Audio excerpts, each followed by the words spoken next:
네, 우리 심중식 선생님께서 동강원의 역사와 한국적 영성, 특별히 맨발의 성자라고 일컬어지는 이현필 선생님의 스승 되시는 이공 이세종 선생님. 이분은 1880년에 태어나셔서 1942년에 타계하셨고, 이현필 선생님께서는 1913년생이시고, 1964년도에 결핵 환자를 돌보다 자신도 결핵에 걸려 51세 나이로 타계하셨습니다. 특별히 이세종 선생님은 이 협성신학교 정경옥 교수님께서 자기를 이기고 세상을 이긴 사람이라고 그리고 있고, 특별히 화순의 성자라고 일컬어지고 있는데요. 한겨레 여러분들 종교 기자인 조현 기자께서 빈자들에게 재산을 나눠준 화순의 성자 이공 이세종을 기린다라는 기사를 여러분들 읽어보시면 좀 예, 많이 아실 수 있을 것 같습니다. 특별히 오늘 심죽신 선생님께서 이 동광원을 한국에서 자생적으로 탄생한 평신도 기독교 수도 및 복지 공동체다라고 이렇게 말씀하셨는데요. 자, 여러분, 세세한 이야기들은 여러분 질문으로 말씀하실 수 있겠지만, 이 전 세계에서 보면, 프란시스칸 수도원 공동체도 있고, 대제 수도원 공동체도 있고, 또 여러분, 틴나한 스님의 전 세계의 많은 정치적 지도자가 와서 그의 종교관과 철학을 배운다는 프랑스 보르도의 수도원 공동체도 있었습니다만 이처럼 한국적인 특히 이제 스스로 자생적으로 탄생한 이 동강원에 대해서는 우리가 많이 조명하지 않았고 관심 있는 분들만 알았습니다. 그런데 오늘 심중신 선생님께서 이분들의 만남이야말로 마틴 부버가 말했던 의미 있는 만남이었다라고 말씀하시는데요. 자, 여러분 말씀 들으시면서 이제 심중신 선생님께 다시 한번 여쭤보거나 또 여러분 궁금증을 질문으로 말씀해 주시기 바랍니다. 우리 오늘 많은 분들이 새롭게 참석해 주셨고 또 동강원이나 귀일 영성 아카데미를 중심으로 새로운 분들도 많이 오신 것 같습니다. 우리 특별히 먼저 우리 심중식 선생님 모시게 된 우리 지성수 목사님, 지성수 예, 목사님도 호주에서 이렇게 호주 성공의 지금 사진이 호주 성공의 수도원 사진인데 아무튼 말씀을 좀 먼저 네. 열어주시죠. 오늘 이제 짧은 시간에 말씀을 드려서 여러분들이 잘 이해가 안 되실 수도 있겠는데요. 한마디로 개신교 수도원 전통에 대해서 말씀해 주신 겁니다. 개신교 수도원 전통. 보통 수도원 그러면 천주교, 카톨릭을 많이 카톨릭만 영상하잖아요. 근데 개신교에도 수도원 전통이 있었다. 아주 한 줄기 맑은 그 골짜기의 샘물처럼 이렇게 흘러오는 거지만 있었다. 그 중심이 동강원이고 지금 귀일영성 아카데미 귀일원으로 흐르고 있다. 그리고 그 끝부분에 우리 다석 유영모 선생의 영향이 아주 마지막 부분에서 상당히 크게 역사를 하셨다. 뭐 이런 내용이 되겠습니다.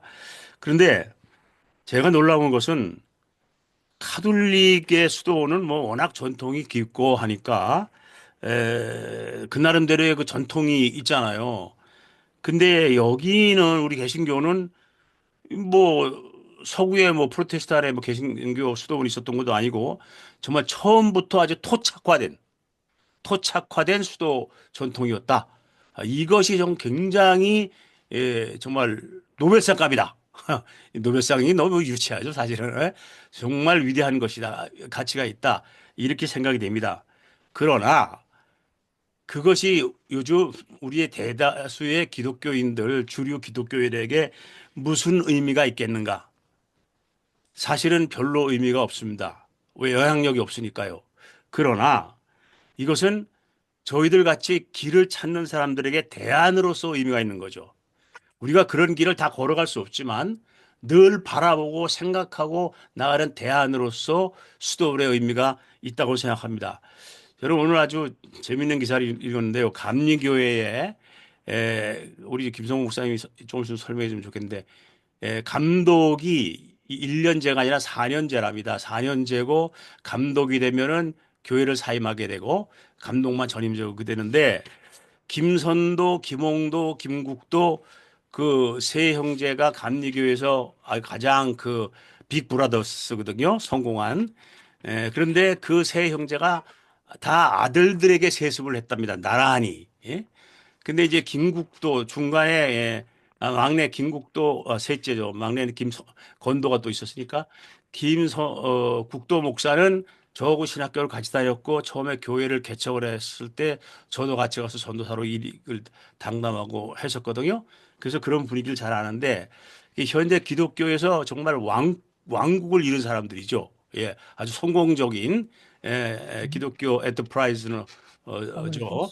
그게 이 세상 기독교입니다. 그러나 이거와는 정반대의 정광훈 같은 흐름도 있다. 그러나 사람들의 영성은 저쪽에서 만족하는 사람도 있지만 그거 가지고는 안 되는 사람들이 사실은 더 많을 겁니다.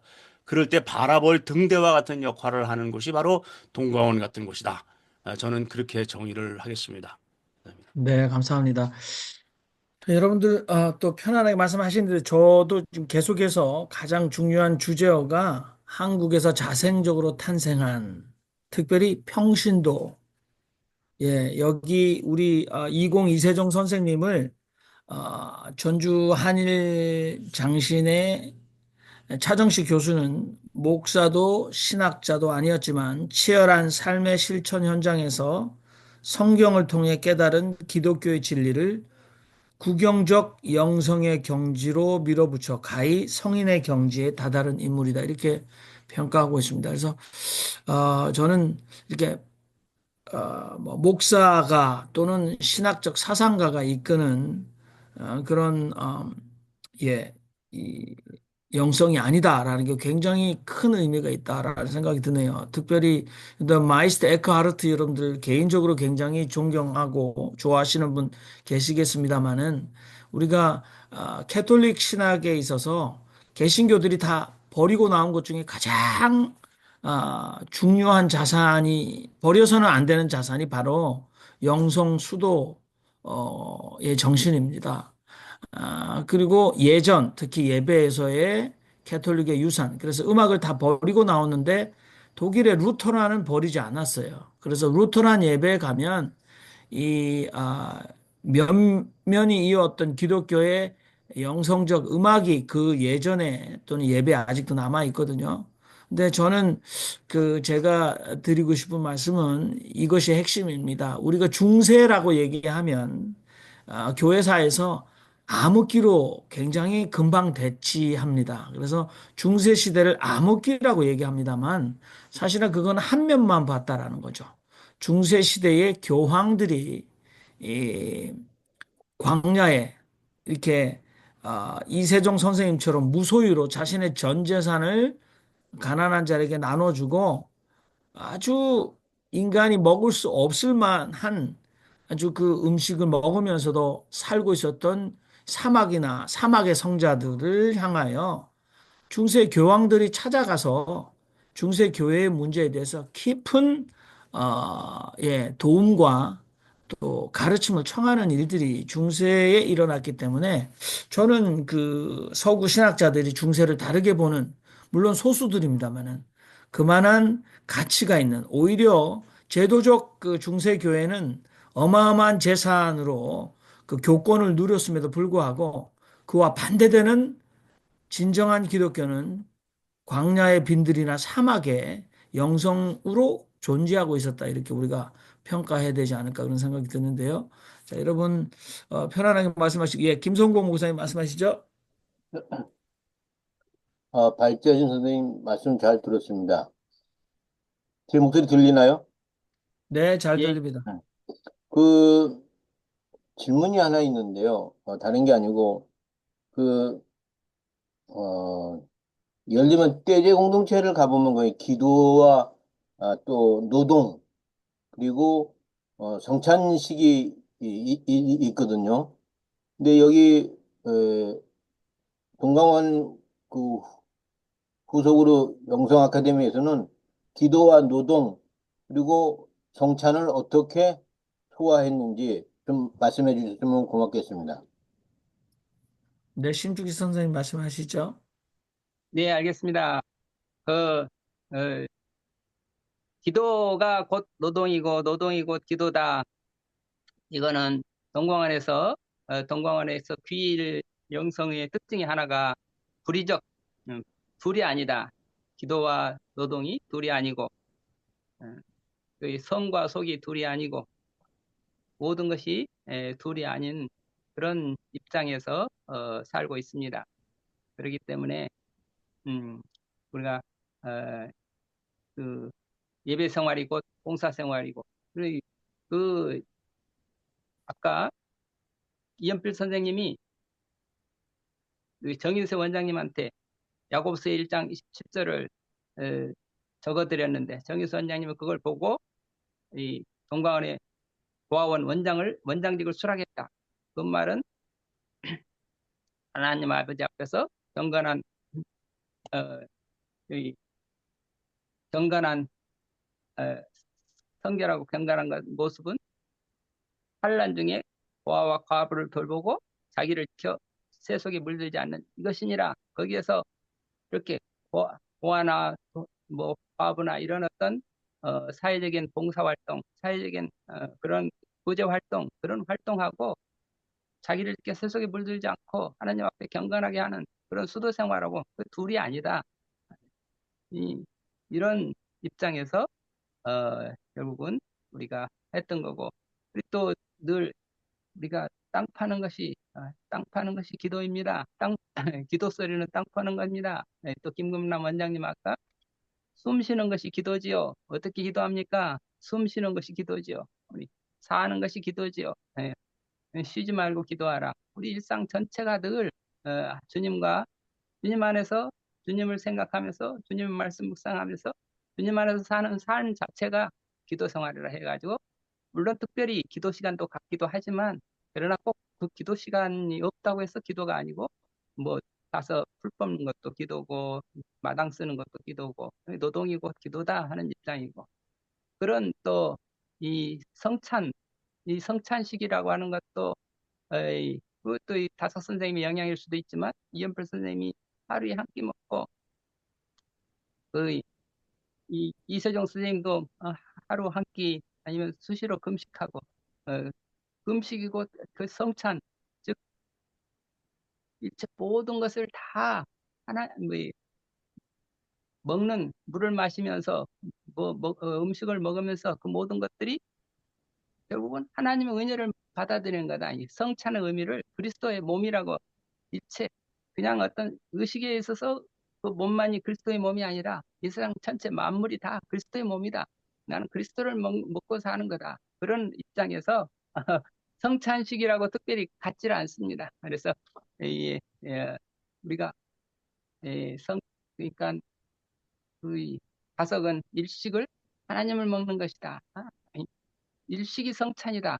그러니까 일식을 성찬으로 이렇게 생각하셨듯이 동광안에서도 먹는 것을 이렇게 맛으로 먹는 게 아니고 스스로 먹는 거다.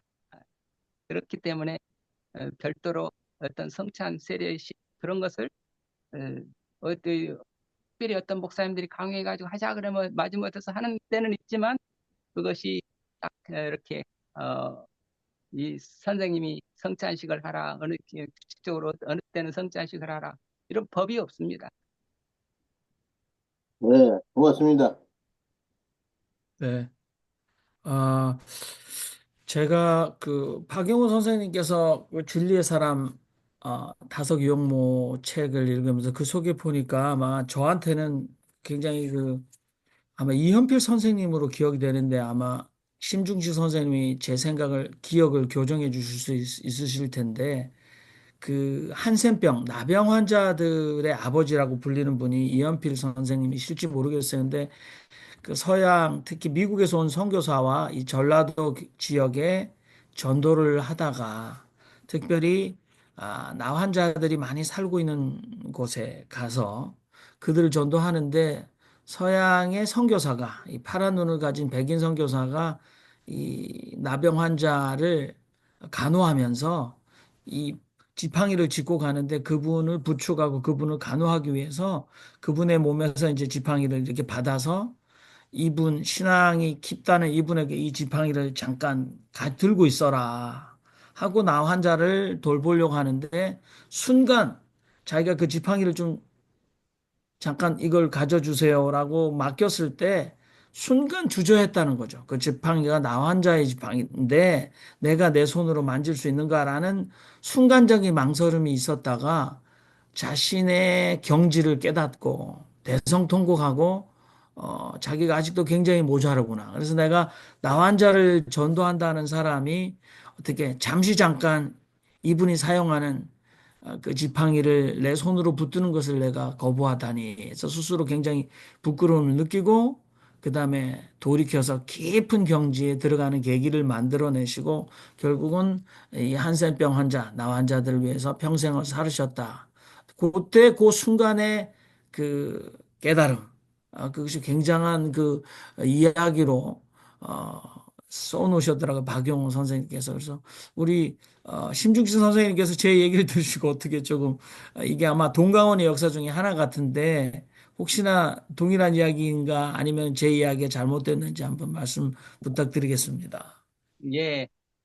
그 이야기는 물론 동광훈의 이야기도 되지만 그 최흥종 목사님이라고 최흥종 광주에 오방 최흥종 목사님이 계십니다. 오방, 네네네. 오방 최흥종 목사님인데 그분이 이연필 선생님보다 조금 한 세대 앞서신 분이시고 그런데 그 광주에서 이렇게 아주 그 이, 한센 나환자의 아버지, 예, 뭐, 그리고 불화운동 해가지고, 그 여수 애양원 설립하게 만든 그런 사회운동을 하셨던 분이고, 그분이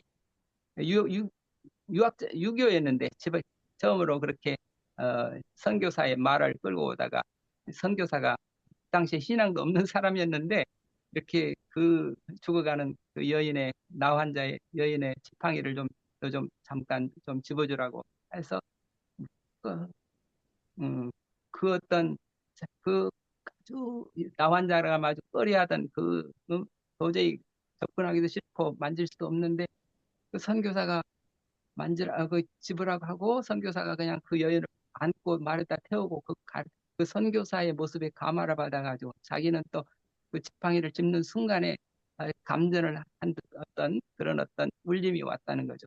그걸 그걸 기회로 선교사를 따라서 크리스찬으로 변화가 돼가지고 최영종 목사님이 되고 나중에 불화 운동을 하고 나 환자들을 위한 나 환자의 아버지가 돼서 정말 광주에 가면 오방 거리도 있고 광주에서 아주 돌아가셨을 때 사회장 치러서 온 광주의 시민들이 울 만큼 그런 존경받을 그런 사람인데 그분도 저기 이세종 선생님 그 집회에 가가지고 성경을 배우고 그랬던 분이라고 합니다. 네, 감사합니다. 그러니까 지금 이제 맨발의 성자 이현필 선생님, 그리고 그분의 스승이신 예, 화순의 성자 이세종 선생님, 그리고 그 최강원 목사님, 우리가 좀 이렇게 좀 더듬어 봐야 될 것 같은데요. 예, 이분들의 삶은 철저히 실천적이었다. 이거 굉장히 방점을 찍어야 될 것 같습니다. 우리 지성수 목사님이 주둥아리 기독교, 이 말과 혀로 하는 그런 기독교가 아니고 이분들은 실제로 무소유의 삶을 살아오셨다라는 데 굉장히 중요한 의미가 있는 것 같습니다. 사실은 중세 교회를 아까도 제가 말씀드렸습니다만 떠받쳤던 것들은 하늘을 찌를 듯한 중세의 대성당이나 교황과 추기경의 어떤 직제가 아니었다. 예, 그 중세 우리는 쉽게 암흑기라고 하지만 우리가 잃어버렸던 우리가 잊고 있었던 그 중세 기독교의 사막의 은둔자 이분들의 영성이 사실은 중세 기독교를 더욱 기독교 본질로 다가가게 했던 힘이었다라고 중세를 다르게 평가할 수 있는 거죠. 그렇게 본다면 비주류라고 할 수 있는 또 개신교에서 수돈 운동은 전부 다 제도화된 로만 캐톨릭의 운동이다 이렇게만 치부하고 개신교에서 아주 빠져버렸죠. 그래서 목사 스스로가 자신의 영성 관리를 거의 하지 않습니다. 책은 사서 읽어볼지언정 본인 스스로 겨우 새벽기도 하는데 여러분들 사실 업계에서는 목사들이 새벽기도 하면서 자기가 그 강단 밑에서 강단 뒤에서 이렇게 이불 깔아놓고 하는데 사실 그게 하루 이틀 하는 게 아니라 1년, 2년 평생 하는데 보면 뒤에 돌아가서 목소리를 내는데 졸면서 목소리만 교인들이 들으라고 나 기도하고 있다고 일부러 큰 소리 막 내면서 중언부언 이게 졸고 있는 목사들이 태반입니다, 사실.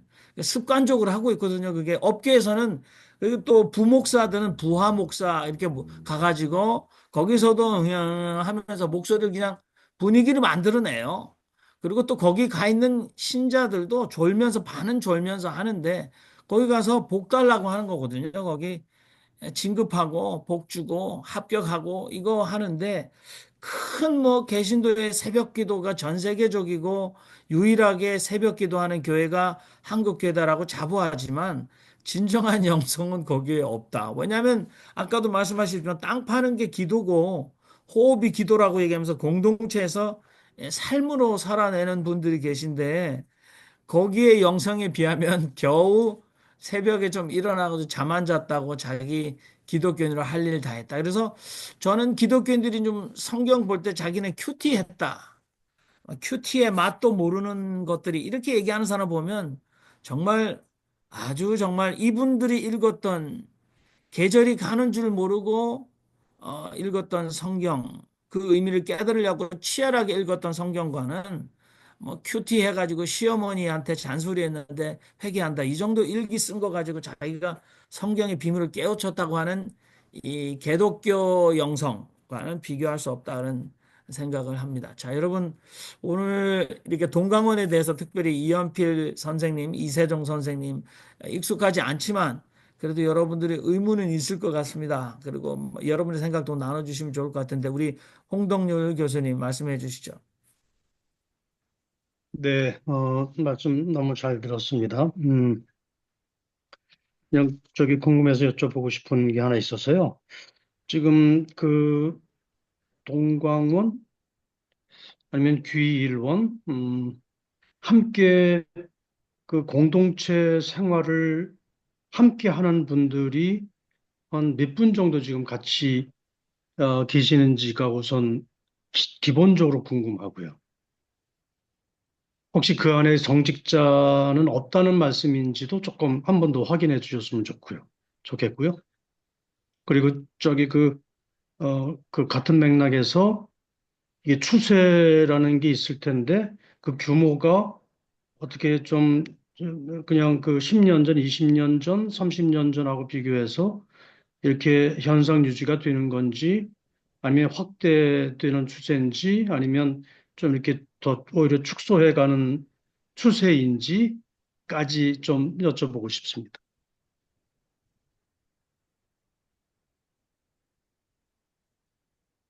네. 심중식 선생님, 이 동강원 지금 현재 어떤 조직, 그래서 지금도 여전히 그 안수받은 목사들은 필요로 하고 하지 않고 계신지 또 저 청문회는 아니니까 아, 안심하시고 죄송합니다. 마음 편안하게. 그렇게 드렸으면 죄송합니다. 그냥 궁금해서 여쭤봅니다. 음, 글쎄요, 뭐 공유를 할 수 있으면 제가 뭐 사진을 좀 보여드리고 싶은데 잘, 뭐 어렵게 어떻게 잘 안 되는 모양이네. 어, 지금 현재 지금 동광원이 가장 사람이 많았던 때는 한 60년대 말 70년대 초가 됐을 거예요. 그때는 뭐 광주, 화순, 곡성, 진도, 보성, 이 등곡, 뭐 여기 경기도 벽제, 뭐 이렇게 남원 사방군데 이마 벽제만 해도 뭐한 3, 40명씩 있고 그리고 그래서 아마 뭐 수백 명이 됐었을 텐데, 지금 현재는 이제 광주에 한 10여 명, 남원에 한 30여 명, 화순에 또, 두세 분, 예, 계명산에 뭐 서너 분, 뭐 이렇게 지금 살고 계십니다. 이 남원을 동광원이라고 하고 광주를 귀일원이라고 하고 있는데, 에, 광주는 사회복지법인 귀일원이 돼가지고 그 사회복지법인 귀일원에서 어, 이 근무하다가 그다음에 정년 퇴임이 되면 이제 다른 데로 가야 되잖아요. 그러면 정년 퇴임한 사람들이 광주 남원으로 와가지고 남원에서 사는 거죠. 지금 독신이기 때문에 가족이 없으니까 그 비유론에서 근무하다가 일생 살다가 이제 나오는데, 그렇기 때문에 귀일원이 동광원이고 동광원이 귀일원이다, 그런 말씀을 드렸던 것이고요. 어, 그 동광원의 약점이 그 독신 수도 생활이니까, 이 저 하다못해 뭐 아미시 공동체다 그러면 가족 단위로 이렇게 되잖아요. 근데 동광원은 후세가 이어지질 않고 다른 젊은 사람들이 후배가 들어와야 되는데, 그렇지 않으면 어, 이 지금 80년대부터는 거의 들어오는 사람이 거의 없어서 60년대 들어왔던 사람들이, 50년대, 60년대 들어왔던 사람들이 지금까지 살고 있으면서 자꾸 세상을 떠나시니까 지금 평균 나이가 80대입니다. 그래서 어, 그, 이, 또 후배가 들어오지 않는 이유 중에 또 하나의 이야기, 것은 교육기관이 없으니까, 이렇게 어떤 예를 들어서 뭐 어디 그 수도에다 저기 예수에다 그러면 예수의 장점은 그 예수의 대학이 있잖아요.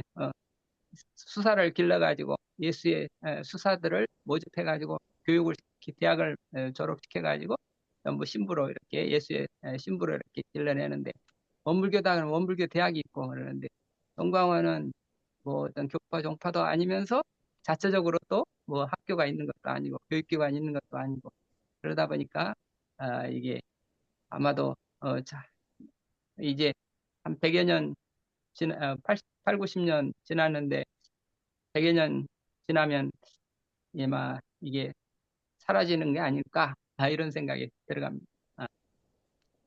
네. 예, 그러니까 지금 독신이라는 사실을 다시 우리 홍동률 교수님 확인을 하셨을 겁니다. 특별히 그 이세종 선생님께서도 보니까 아마 다석 선생님과 동일한 이렇게 해원을 하셔서 아주 영적인 친구처럼 사셨다. 특별히 이세종 선생님 아까 우리 심중수 선생님께서 말씀하셨을 때 이 부인께서 계속해서 집을 떠났다 돌아오고 집을 떠났다 돌아오지만 평생 부부로서 남편으로서의 도리를 스스로 다 하면서 부인을 극진히 돌보고 또 부인을 위하여서 차별하지 않고 부인과 함께 사셨다. 근데 보니까 다른 글에 보니까 이분도 해원을 하셨어요. 그래서 어, 그렇게 사셨다고 그러는데 오늘 이 동광원이나 귀일원의 많은 분들은 독신 수도자들이라 이렇게 말씀을 해주셨습니다. 예. 여기서 제가 한마디 꼭 끼어들지 않을 수 없겠는데요. 지금 이렇게 점점 쇠퇴해 가고 있고 앞으로 없어질지도 모르죠. 그런데 그게 중요한 것이 아니고 이 수도원이라는 것은 항상 그 시대의 대안으로 존재한다는 거죠. 그러니까 60년대, 70년대 뭐 일제시대 때 이 우리 지금까지 그 언급한 과거의 그런 그 신앙의 스승들은 그 시대의 대안이었고, 이제 앞으로 이 포스트 모더니즘 시대에 이 시대에 기독교 주류가 가는 길과는 또 다른 형태의 대안 안에 어떤 수도 공동체는 계속 존재할 것이다. 또 생겨날 것이고 진화할 것이다. 저는 그렇게 생각이 되어집니다. 네. 그러니까 예, 그 우리, 저기 그 뭐죠? 죄송합니다.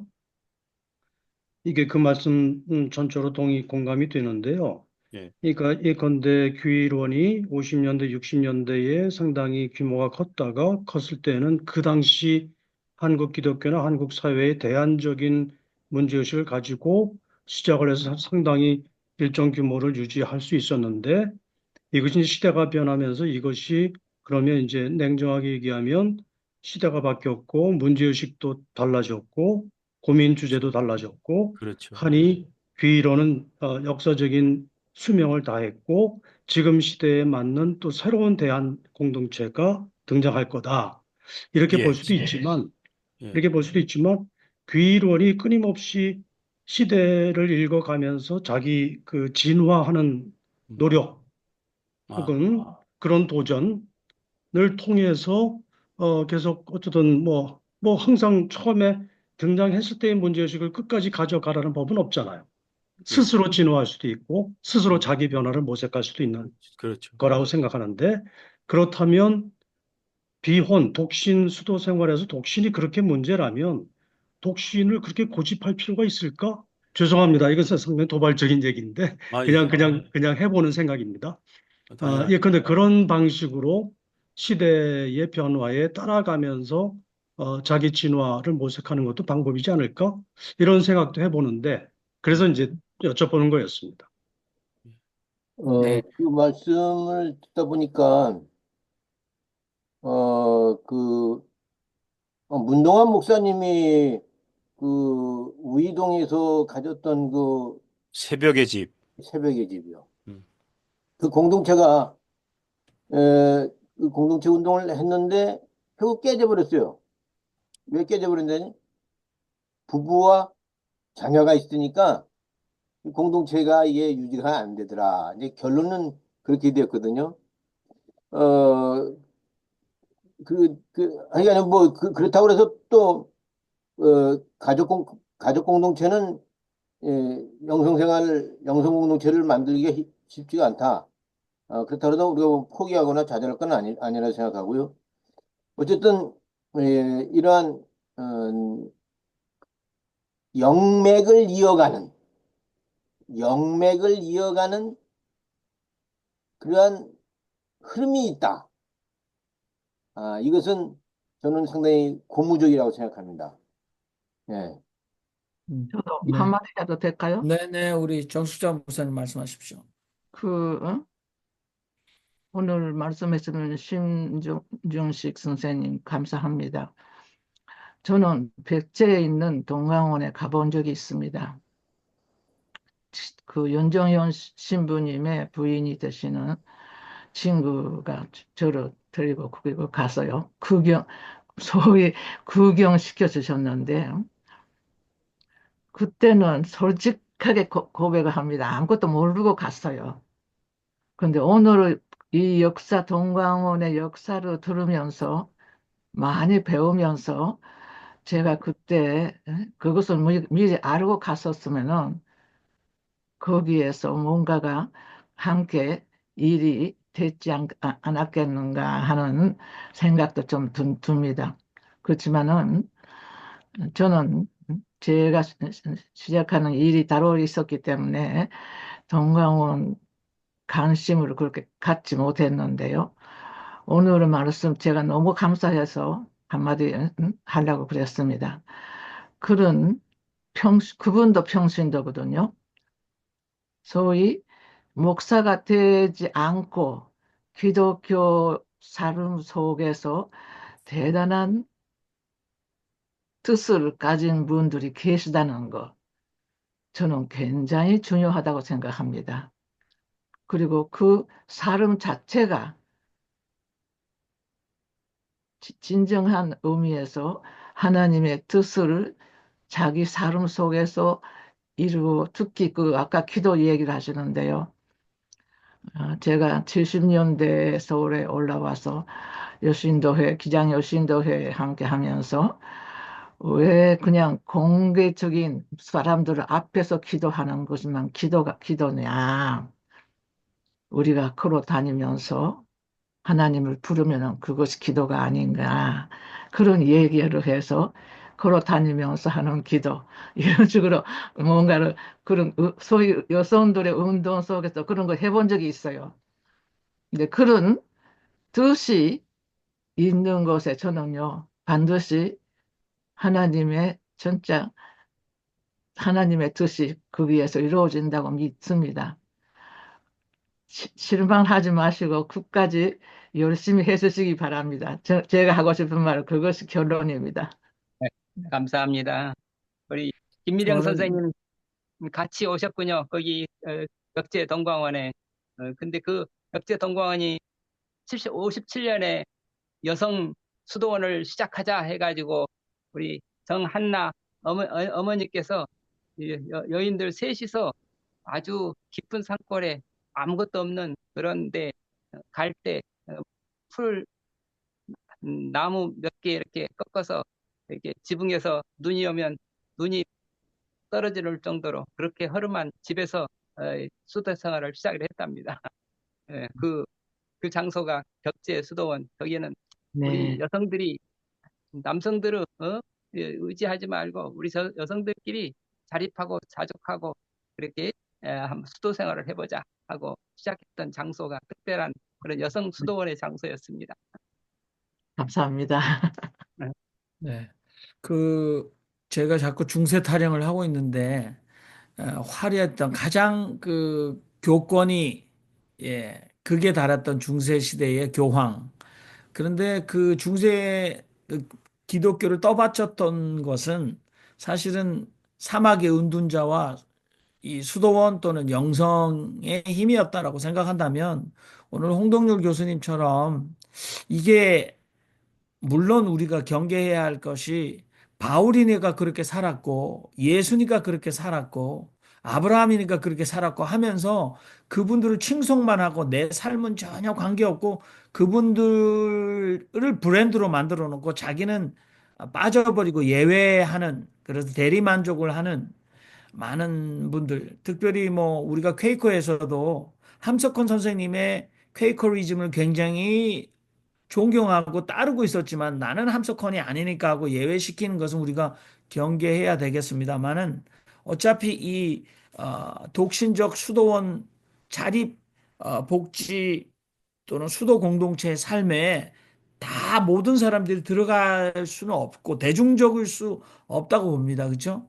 그런데 이분들이 지금 허물어져가는 한국 기독교의 본류의 정신을 어떻게 살려갈 수 있는가? 그리고 이분들의 정신 그것은 제가 볼 때는 제도된 교회에서도 분명히 영향력을 입을 수밖에 없을 거라고 생각하거든요. 그래서 우리 정숙장 목사님 말씀하신 대로 일생을 헌신하시고 독신으로 사시면서 자립하고 음식을 나누며 애찬이 교회에서 하는 성찬을 뛰어넘는 의미를 가지고 살아가시는 이분들의 어떤 이어지는 영적인 우리 김성봉 목사님 영적인 영맥이 이어지게 하는 것 이것도 우리가 인정하고 또 협조해야 될 일이 아닐까 하는 생각이 들고 특별히 다석 선생님을 연구하는 분들 특히 윤정현 신부님도 그렇고 또 여기 김성건 선생님도 계십니다만은 이분들은 이 부흥 강사처럼 또는 기독교 신학자처럼 자기 입으로만 다석 사상을 얘기하고 자기 삶은 전혀 관계없는 특히 서양의 사실 많은 신학자들이 기독교 신학의 정보를 분석해서 팔아먹으면서 자기 교수라는 지위를 유지하십니다만 그렇게 살아가는 자기가 믿는 대로 실천하고 사는 교수는 없고 또 그것을 요구하는 세상도 아닙니다. 그런데 이제 뭐 유니온 신학교의 폴 니터 같은 종교다원주의 신학자는 계속해서 스님들을 만나고 또 갈등의 현장, 서방의 갈등의 현장, 이 팔레스타인 같은 곳에 자기도 가서 그것을 체험하려고 하는 그래서 오히려 소수의 그런 신학자들이 존경받는 게 아닌가. 그래서 저는 윤정희 신부님과 김성원 선생님께서도 좀 오늘 한국적 영성에 대해서 다석 유용모 선생님과 견주어서 다석 유용모 선생님의 도반이셨던 또 광주 이 동강원 그래서 저는 한국적 영성이 이 남도 쪽에서 굉장히 판소리처럼 그 광맥이 굉장히 굵다 그런 생각이 들거든요. 좀 말씀을 좀 해주시면 좋을 것 같습니다. 우리 윤정희 신부님 먼저 말씀하시겠어요? 아니면 김성원 선생님 말씀해 주세요. 김성원 선생님 말씀을 좀 오랜만에 우리 모교 모임에 김성원 선생님 나오셨는데 한 말씀 해주시기 바랍니다.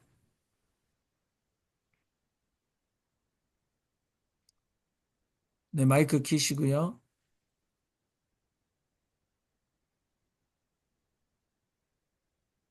죄송합니다. 제가 오늘 좀 깜빡하고 늦게 들어와가지고 처음부터 우리 신 선생님 이야기를 못 들어서. 하여튼 저는 이 동광원이 다성님의 그 정신과 다성님이 가장 참 애착을 가지고 동광원에 나중에는 이제 동광원에서 살고 싶어 하셨죠. 동광원으로 출가를 하고 싶어 하셨던 다성님입니다. 근데 거기에서 조금 뜻이 맞지 않아서 서로 이제 동광원은 그때만 해도 대단히 그 어째 정통 신학이라고 하는 그 상당히 그런 쪽으로 많이 가 있었어요. 근데 다성님은 그런 걸 좀 넘어섰는데 그런 거를 다성님이 그런 정신을 포용을 못 해줬던 것 같아요. 근데 지금 생각해봐도 포용할 수가 없었을 것 같아요. 그래서 결국은 다성님이 가장 동가원에서 평생을 마치고 싶어 하셨는데 결국 이제 실현을 못 하시고 다시 이제 서울로 올라오셨던 게 굉장히 좀 아쉬움으로 남아 있고 그래도 우리 평상 선생님이 계속 아무도 못하는 일을 지금 열심히 벽제도 다니시고 광주 기론 전주 또 동강원 혼자 굉장히 고군분투하고 계시는 것 같아요.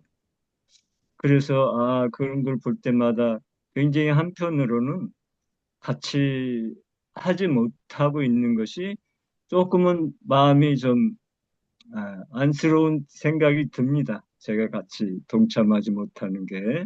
그렇지만은 우리 심 선생님 그렇게 하시는 거에 대해서는 굉장히 존경을 합니다.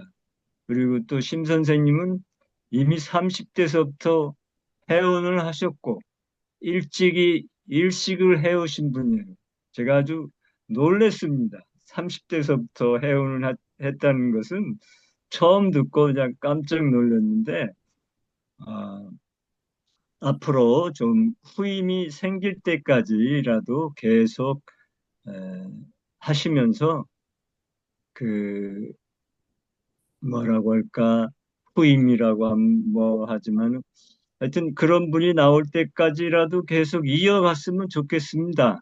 우리 이제 다섯사상 공부하는 사람들도 이렇게 보면은 많이 나오질 않아요. 저희 일요일 모임마다 하는데 이제 동광원도 식구가 적고 저희 다섯사상 연구회도 이제 식구가 적고 하지만은 그 영맥을 계속 이어가자는 그 정신 하나만 잡고 가면은 사람 수에 상관없이 저는 귀한 일이라고 생각합니다. 그래서 다시 한번 우리 심 선생님 마음으로 어, 적극적으로 응원합니다.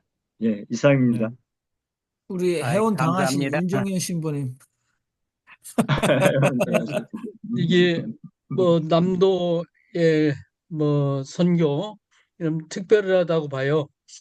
순천하고 순천 매상고 그다음에 광주 중심으로 했던 남장로교 선교는 북장로교하고 좀 선교 양상이 좀 달랐던 걸로 생각하고 되게 가난한 사람들, 어려운 이웃들과 함께 살았던 것이 이제 광주나 저기 한남대학교 린튼 선교사가 했던 선교나 광주의 이제 서서병 여사 선교사가 했던 일들은 굉장히 큰 효과를 그 영향을 줬죠 사회에.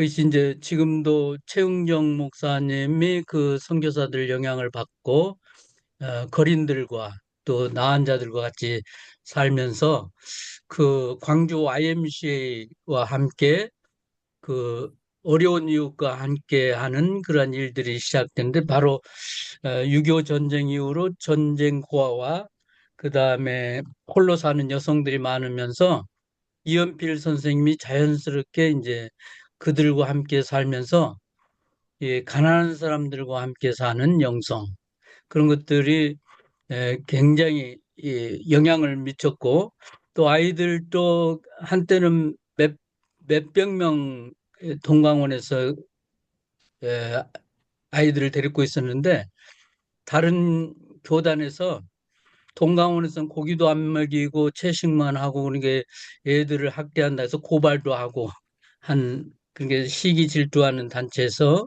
그런 사건도 있었는데 하여튼 가난한 사람들과 함께함 그 이제 이연필 선생의 특별함이죠. 다석 선생님은 그 삶은 좀 다르니까 행동으로 하는 이연필 선생을 존중한 거고 그리고 이연필 선생님을 이제 광주 YMCA하고 또 최영조 목사가 적극적으로 도우면서 이연필 선생님이 맨발의 성자로서 할 수 있는 역량을 충분히 발휘할 수 있도록 그래서 사회적 여건이 조성되었다고 봐요. 그리고 미국 남장로의 선교사들이 그 사회 선교, 가난한 자와 함께 사는 삶 이런 것들을 시작했기 때문에 순천이나 광주 그다음에 대전의 한남대학교 린턴 선교사가 했던 그런 것들이 좀 언더우드나 서울 중심으로 또는 평양 중심으로 했던 선교사들의 그 선교 양태가 좀 다르다고 봐요. 그래서 이연필 선생도 YMCA 그 도움과 그다음 후원 또 다석 유영모 선생님의 이 이연필 선생님의 존중 나이는 다석 선생님은 어리지만 굉장히 존중하고 사랑했고 그리고 이연필 선생님이 그러한 가난 실천에 대해서 존중했다고 봐요. 그래서 이제 수도 생활이기 때문에 수도 독신 생활이 어렵잖아요, 사실. 우리 사회가 또 세속화 사회에서 독신 생활도 어렵고. 근데 이제 다 좋은데 수도자 정신도 좋고 그다음에 공동 생활하면서 그 자연농 하면서 같이 하는 삶 다 좋은데 이분들이 이제 나이가 드셔가지고 이제 활동을 못 하고 에, 공동 생활도 지금 하지만은 그 농사 짓는 것도 한계가 있어요. 연세가 들어서 그 많이 돌아가시고 젊은 사람들이 많이 나타나서 이어가야 하는데 그거가 이제 한계인 거예요. 첫째는 이제 독신하기 때문에 독신을 자청하면서 오는 사람이 없다는 거. 뭐 천주교 수사 수녀도 지금 지원자가 없어요. 불교 스님 지원자도 없는 상황이고 이 독신 문제가 굉장히 우리에게 어려움을 주는 중에 하나고 그다음에 하선 동강원도 사람이 없고 지금 한영우 장로님이 돌아가시고 나서 거기도 농사 질 사람이 없고 그다음에 벽제 동강원도 나이들이 많으셔가지고 이제는 이제 일하기 어려운 상태가 됐어요. 남원 동강원도 다들 연로하셔. 오세희 장로님도 이제 거동도 어려운 상태고, 근데 젊은 사람들이 많이 지원하고 그 이어가야 하는데 그것이 한계예요. 이제 우리가 좀 독신할 수 있는 사람 좀 모집해서 훈련해서 같이 할 수 있도록 하지 않는 한 지금 한계입니다, 지금. 이 돌아가시면 이제 이어갈 사람이 별로 없어요. 제가 보기에는 그것이 이제 어려움이에요. 좋은 정신인데 이세종 선생님으로 돈 정말 많은 사람들의 감동을 주고 사람들에게 변화 주셔서 남도에 엄청난 그 교회 운동이었거든요. 등광교회 같은 데 보면 평신도들이 같이 협력하면서 이세종 선생님의 그 정신을 쭉 이어 왔는데 지금 이제 그 이세종 선생님 계신 곳, 태어났던 곳도 지금 유지 관리도 쉽지 않게 되는 상태예요. 그래서 우리가 좀 관심을 갖고 기도를 많이 해야 할 것 같습니다. 하여튼 네, 심중식 맞습니다. 예, 선생님이 열심히 노력하시는데 하여튼 좀 같이 동력자들, 협력자들이 많이 생겼으면 좋겠어요. 네. 그러면 심중식 선생님께서는 이렇게 그 직접 하실 말씀이 있으실 것 같아요. 이런 그 제도적 기독교에 속해 있는 동일한 기독교인들을 향해서 뭐 요청이나 아니면 당부, 특히 좀 윤정희 신부님께서 이렇게 이현필 선생님 운영하셨던 보육원을 고발하는 그런 일도 있었다고 하고 또 이단이다 이렇게 규정하고 하는 일도 있어요. 물론 그런 건 없어야 되겠죠. 앞으로도. 그리고 이분들의 어떤 그 영적인 광맥이 어떻게 이어졌고 어떤 가치가 있는지 물론 지금 신학자들이 그렇게 에, 어, 신학화해서 그것을 의미화하는 것은 중요합니다. 그러나 이제 가르쳐 줘야 되겠죠. 목회자를 꿈꾸는 사람들이. 근데 아무튼 심죽지 선생님께서 이렇게 헌신하시면서 우리에게 당부하실 말씀이 있으신지 예, 한 말씀 더 해주시면 좋을 것 같아요. 네. 제가 뭐, 당부 말씀, 생각을 뭐 어떻게 하면 이 사회와 교회나 이 사회를 도울 수 있는 그 길이 무엇인가, 음, 끊임없이 그런 질문은 갖지요. 어떻게 하면, 우리가 동광원의 시대가 변하고, 사명이 변하고, 모든 게 변하는데, 이 60년대는 우리가 가난한 시절이었고, 그 다음에 농업 시대였고, 그 농업 시대에 그 당시에 이연필 선생은 최첨단 농업을 받아들여가지고, 네덜란드 농업을 받아들여가지고, 농업 기술을 받아들여서 동광원이 그 어떤 단체보다도 어떤 지역보다도 앞선 최첨단 농업 기술을 전파하고 가르치고 전하고 그렇게 활동했기 때문에 말하자면 우리나라 70년대, 60년, 70년대 뭐 농촌 새마을 운동 그런 모든 정신 같은 것들이 우리 사회를 변화시키는데 그 토양이 동광원에서 나왔던 거고 어, 그리고 모두가 다 가난하기 때문에 가난한 사람들을 돕는 일을 굉장히 가치 있게 생각을 했었고 또 그 당시에 사회복지라는 개념이 없었기 때문에 뭐 고아들이라든지 아니면 폐질 환자들 뭐 이렇게 오갈 데 없는 사람들을 어떻게 같이 수용해가지고 함께 먹고 살고 하는 그런 공동체. 그래서 제가 단순히 수도 공동체도 아니고 복지 공동체, 수도 공동체이면서 복지 공동체 그 둘이 구별이 없이 예, 또 그 외부에서 온 사람과 그 다음에 이렇게 같이 원래 주인 그 구별도 없이 선과 주객이 구별이 없이 항상 하나가 돼가지고 그런 사는 삶의 모습 그런 것들이 좀 우리 어, 동양적인 모습이 아닌가 지금 동양적 경성이라고 할 때 그런 모습을 좀 둘이 아니다 이게 그런 귀일원이 지금 사회복지법인인데도 이모님들이 돌보고 장애인들을 돌보고 이렇게 같이 살 때는 외부 기관에서 와서 조사를 할 때 보면 누가 장애인이고 누가 돌보는지 구별이 안 될 정도로 함께 같이 먹고 자고 같이 사니까 그만큼 정신 장애인들과 함께 살면서도 그런 어떤 차별 없이 구별 없이 평등한 삶을 살고 같이 살았다는 그런 모습들이었는데 근데 그 자- 그런 어떤 옛날에는 그런 복지 개념 요즘은 근데 이제 가난한 시대가 아니라 부유한 시대가 됐고 농촌 시대가 아니라 산업화 정보화 지금 인공지능 시대가 됐고 그 다음에 이 사회복지 모든 사회복지 인권 모든 분야가 나라에서 지금 하는 사업이 됐고 그러니까 사실은 60년대 동광에서 하던 모든 일들이 지금 다 사회적으로 나라에서 국가적인 사업으로 다 변하고 말았죠. 그러니까 역할이 새로운 역할을 이제 우리 시대에 에, 뭔가 이 사회와 나라와 이웃을 위해서 해야 될 그런 어떤 그런 뭔가 그런 어떤 일이 무엇이 있을까? 그것에 대해서 어, 그런 고민을 하나 가졌던 거고, 또 하나는 우리 시대의 영적인 어떤 그 영맥을 이어가서 송광원, 이세종 선생님, 이연필 선생님, 뭐 다석 유병모 선생님 이분들로부터 이어지는 그런 어떤 영성의 맥을 어떻게 하면 이어서 우리 사회에 아니면 교회에 전할 수 있을까? 그런 두 가지 관점을 가지고 새로운 방법을 찾아보고자 하고 있는데, 아, 그런 일종의 대한 공동체 운동이 우리나라에 그렇게 하시는 목사님들 공동체 운동들이 많이 있죠.